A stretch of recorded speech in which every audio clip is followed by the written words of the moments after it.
So we're in India, and I was at the Owners Forum in Delhi. I think there's some people in the room who may have been there at that time.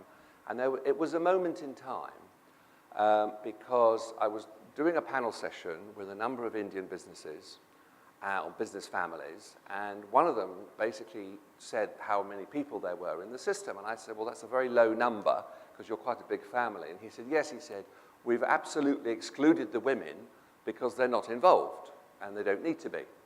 And because it was this thing called the Owners Forum, there were people from the Middle East and from Germany there. So it's a three-way forum between the Middle East, Germany, and India.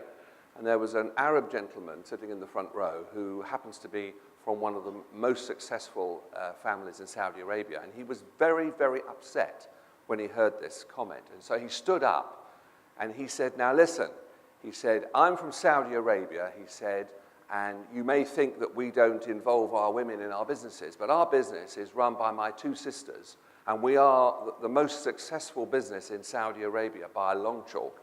And what you're saying, as an Indian gentleman, excluding the women, he said, you are not taking advantage of at least 50% of the gene pool, and I think it's a disgrace.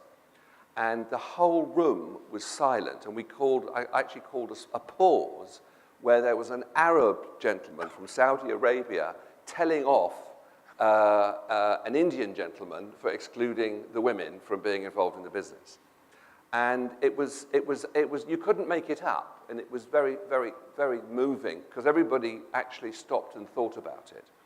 And one of the other golden rules of family is that if you have any kind of gender discrimination, in any way at all, there will be conflicts long term.